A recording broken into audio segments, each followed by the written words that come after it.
రైతు భరోసా దరఖాస్తు ఇది. రైతు భరోసా దరఖాస్తుకు సంబంధించి గ్రామం, మీ ఊరు ఏ ఊరు అయితే ఆ ఊరు క్లియర్గా మెన్షన్ చేసే ప్రయత్నం చేయండి. ఊరు, ఆ పేరు, ఇంటి పేరుతో సహా ఇంటి పేరుతో సహా మెన్షన్ చేయాలి. తర్వాత తండ్రి పేరు క్లియర్ మెన్షన్ చేయాలి. మండలం, ఆధార్ నెంబర్ తోటే ప్రతిదీ లింక్ అయి ఉంది కాబట్టి ఖచ్చితంగా ఆధార్ నెంబర్ 1కి 2 సార్లు చూసుకోండి. ఆధార్ నెంబర్ 12 అంకెల ఆధార్ నెంబర్ని క్లియర్గా మెన్షన్ చేసే ప్రయత్నం చేయండి. వయస్సు,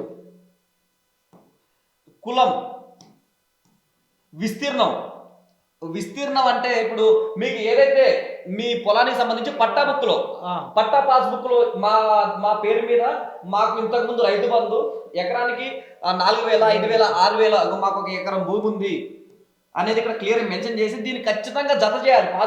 పాస్బుక్ నెంబరు, పాస్బుక్ జిరాక్స్ కూడా మెన్షన్ చేయాలి. సర్వే నెంబరు, మనకి ఎంత ల్యాండ్ ప్రూఫ్ చూపించాలి. పాస్బుక్ నెంబర్ సమ్ ఉంటుంది. ఆ పాస్బుక్ నెంబర్ క్లియర్ గా రాయాలి.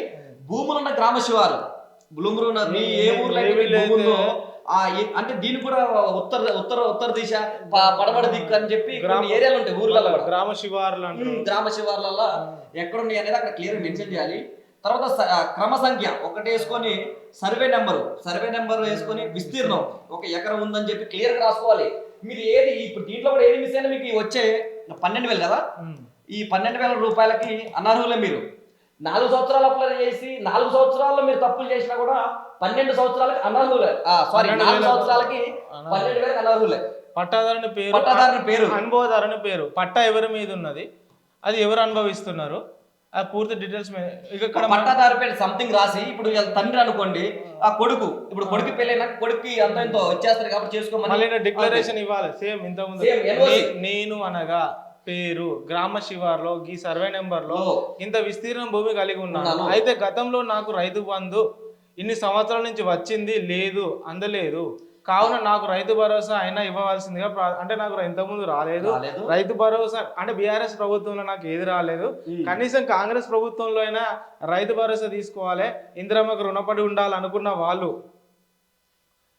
భూసేకరణ క్రింద ఎలాంటి భూమి పోలేదు, మరి వ్యవసాయ యోగ్యమైన భూమి కలిగి ఉన్నాను, అంటే భూసేకరణ కింద తీసుకున్నారు కదా అప్పుడు, దాంట్లో నేను ఎలాంటి భూమి కింద కోల్పోలేదు, నాకు ఇలాంటి ల్యాండ్, నాకు భూసేకరణ కింద ఈ సర్వే నెంబర్ లో ఇంత గుంటలు జాగున్నది, పోయిన వాళ్ళు మిగతా ఇంతకుముందు భూసేకరణ చేసినప్పుడు పోయిన వాళ్ళు, ఇది భూసేకరణ ఇంత ముందు మనకి గవర్నమెంట్ సంబంధించి రోడ్లు కానివ్వండి, తర్వాత ఫ్లైఓవర్లు కానివ్వండి, ఇలాంటివన్నీ వేసి భూమి పోతే, లేదంటే ఏదైనా పెద్ద గవర్నమెంట్ కి సంబంధించిన ఫ్యాక్టరీలు పెట్టితే కానీ, ఇంకేదన్నా ఇండస్ట్రియల్ పార్కులు పెట్టినా కూడా, ఫార్మా కంపెనీలు భూమి పోయిన వాళ్ళు ఇక్కడ రెండో ఆప్షన్ ఎంచుకొని, రెండో ఆప్షన్ లో మాది ఇక్కడ భూమి క్లియర్ గా పోయిందని చెప్పి వాళ్ళు అభ్యర్థించుకోవాలి. ఇక్కడ మిగతా బ్యాలెన్స్ ల్యాండ్ సర్వే నెంబరు దాంట్లో ఒక అంకెలో, తర్వాత ఎకరాకి రైతు భరోసా, ఇప్పుడు దాంట్లో 1 ఎకరా ఉంది, ఫైనల్ నాకు 1 ఎకరా రావాల్సి ఉంది, నాకు 1 ఎకరా ఉన్నది, ఈ ఎకరానికి నాకు రైతు భరోసా రావాలి, సంవత్సరానికి సంబంధించి రైతు భరోసా ఇవ్వాల్సింది కోరుతున్నాం అని చెప్పి ఆయన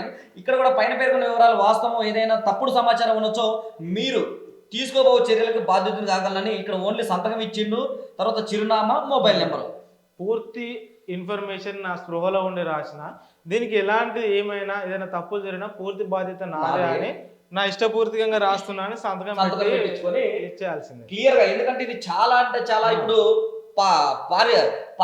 వాస్తవానికి చాలా అంటే చాలా పద్ధతి జరిగే అవకాశం కూడా ఉంది క్లియర్ గా.